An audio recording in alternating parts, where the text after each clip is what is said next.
Olá pessoal, tudo bem? Sou o Dr. Paulo Corá, ortopedista com área de atuação em dor. E hoje vamos fazer algo diferente. A gente vai entrar na área de reumatologia e na área de ortopedia por aquelas famosas dores nas costas que tanto atrapalham a gente no dia a dia.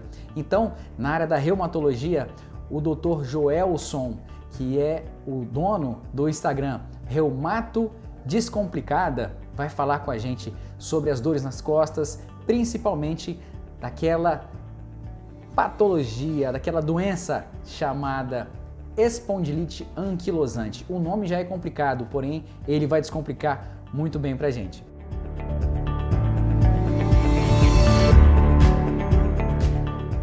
Dr. Joelson, mas afinal, o que a reumatologia faz? Olá, Paulo. Obrigado pelo convite. Bom, essa é uma boa pergunta, mas afinal, o que o reumatologista faz? Que doença o reumatologista trata? Na verdade, nós tratamos basicamente as doenças autoimunes. O que são doenças autoimunes? Imagina que no teu corpo você tem as células de defesa, que são como se fosse a tua polícia, ali preparada para te defender de infecções, gripes, resfriados, bactérias, etc. E que por algum motivo essas tuas células de defesa elas começam a te estranhar, e te estranhando elas começam a te atacar. Elas veem você como se fosse um inimigo. E nós, reumatologistas, nós entramos aí nesse contexto promovendo um tratamento eficaz contra esse descontrole, esse descompasso do sistema imunológico. O que é espondilite anquilosante? Bom, espondilite anquilosante, assim como as outras doenças da reumatologia, são de pouco conhecimento comum de todos, inclusive até mesmo entre os colegas médicos. A espondilite anquilosante, ela é uma doença autoimune provocada ali por um desarranjo então do sistema imunológico, como eu comentei, e ela causa uma inflamação importante na coluna, na região da bacia, provocando grandes e importantes dores nas costas, dores na região lombar, mas também pode provocar dores nas outras juntas, mãos, tornozelos, punhos, né?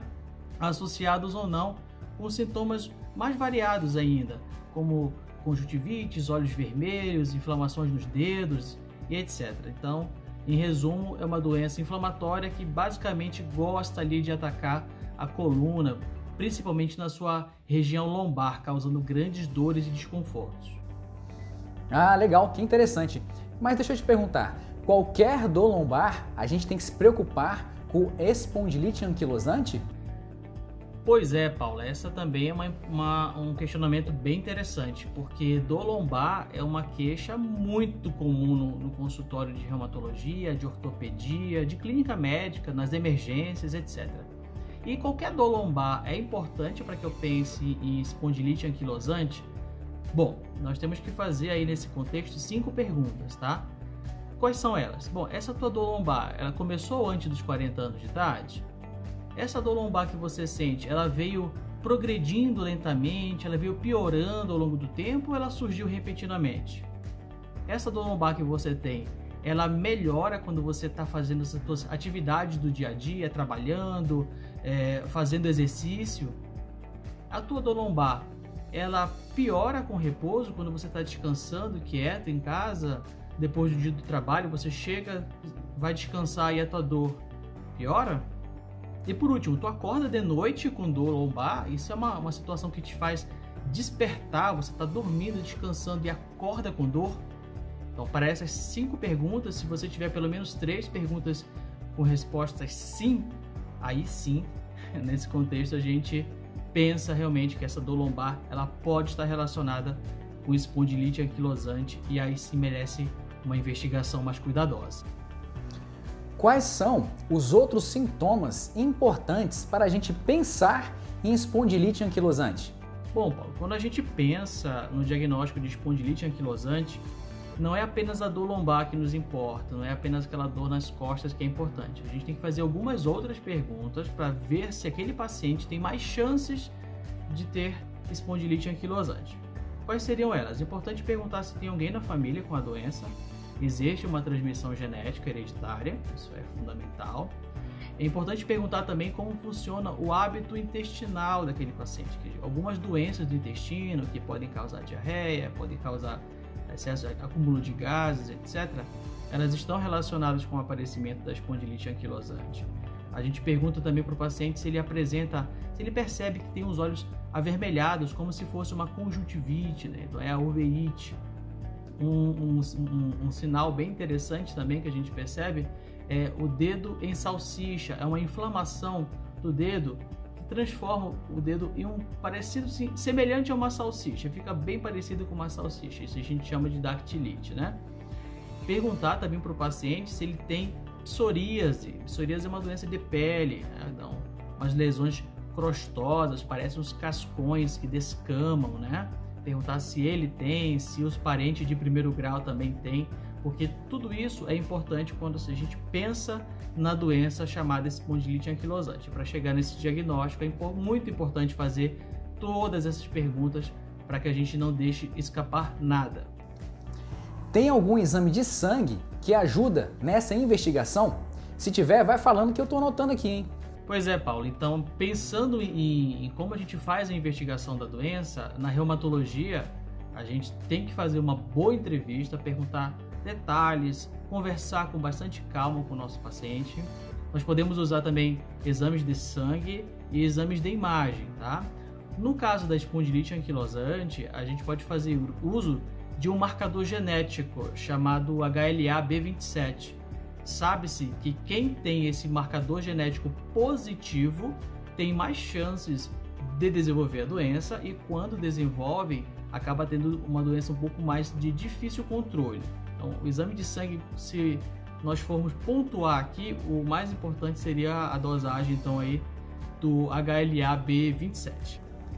E os exames de imagem? Quais são aqueles que o reumato pode e deve solicitar quando tem a suspeita de espondilite anquilosante? Pois é, então, pensando aí em exames de imagem e pensando também em espondilite anquilosante, o reumatologista geralmente ele faz uso da radiografia simples ali de coluna lombar, de região de sacroiliaca, que é onde a coluna encontra a bacia, a articulação entre a coluna e a bacia, mas também a gente faz uso de ressonância magnética, porque há casos em que a alteração ela é muito inicial e ela não vai aparecer na radiografia ainda, ela vai aparecer na ressonância magnética nuclear, que é mais sensível, né? Então, em alguns casos, o paciente ele pode ter a doença, a espondilite anquilosante, que ela é não radiográfica, ela não aparece na radiografia, as alterações degenerativas elas não aparecem na radiografia, mas já aparecem na ressonância. Ou no caso de ter a espondilite radiográfica, a espondilite anquilosante radiográfica, em que ela vai estar presente na radiografia e na ressonância também. Então, ambos, tanto a radiografia quanto a ressonância, são exames assim fundamentais, são bons exames e quando bem feitos, aumentam bastante a possibilidade do diagnóstico. E sobre o tratamento, quais são aqueles medicamentos que são utilizados? Eu já ouvi falar muito sobre as medicações biológicas também. Me fala um pouco mais sobre elas, por favor. Bom, agora a gente falar em tratamento é muito importante, porque o tratamento em si é o que traz o conforto para o paciente, é o que traz a melhora da dor que o paciente vem sentindo já há algum tempo, né? Em relação ao tratamento, a gente pode fazer uso de medicamentos anti-inflamatórios. Às vezes fazemos durante um pouco mais de tempo, isso já com uma proteção para o estômago, porque nós sabemos que os anti-inflamatórios acabam atingindo um pouco a mucosa do estômago, causando queimação, gastrites, até úlceras, né? Mas, muito provavelmente, a gente vai precisar usar os medicamentos chamados de imunossupressores. Lembrando lá atrás, né, como é que começa a doença? Então é a tua própria defesa, a tua própria polícia atirando em você, assim, para falar de forma mais grosseira, né? E os medicamentos, o que eles vão fazer? Eles vão lá, vão tirar a arma da mão da tua própria polícia, para que ela pare de atirar em você, para que ela pare de te usar como alvo, como tirar o alvo. Então as medicações têm essa finalidade. E na espondilite anquilosante, quando a gente pensa num tratamento mais adequado, um tratamento mais eficaz, a gente geralmente vai fazer uso de medicamentos biológicos, que são remédios mais modernos, mais recentes e que tem essa finalidade desse controle da tua supressão, da tua imunidade. Então faz uma imunossupressão em você. Claro que tem que ser muito bem avaliado caso a caso, o paciente tem que passar por uma avaliação detalhada para saber se ele não tem nenhuma infecção escondida, esperando para aproveitar esse momento em que a tua polícia vai ficar desarmada. As consultas subsequentes, o retorno com o reumato, os exames, o acompanhamento, isso tudo é fundamental. Mas é importante saber que a doença, sim, ela tem tratamento, e quanto antes nós iniciarmos o tratamento, melhor, porque aí nós podemos diminuir, atrasar, ou quem sabe até chegar o momento de que o paciente fique sem sintomas, ele fique assintomático, ele tenha então a doença que ele vem sofrendo, que ela diminua, desacelere a sua progressão. E a última pergunta que eu te faço é: a espondilite anquilosante, ela tem cura? Bom, essa pergunta também é uma pergunta que eu ouço muito no consultório. Tá bom, doutor, o senhor já me examinou, já conversou, já viu exames, já viu as minhas radiografias, a minha ressonância, já sei o que eu tenho, já sei como tratar. E quando é que eu vou parar de tratar? Vai chegar esse momento?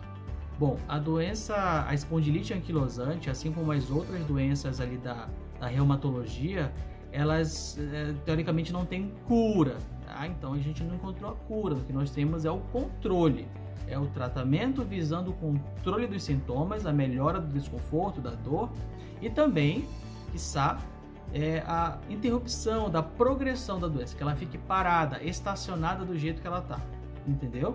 Então, prometer a cura não dá, prometer que o paciente vai ficar 100% melhor também não dá, mas nós temos diversas medicações muito boas, com excelentes respostas, que vão propiciar então o controle da doença, mas infelizmente ainda não a cura.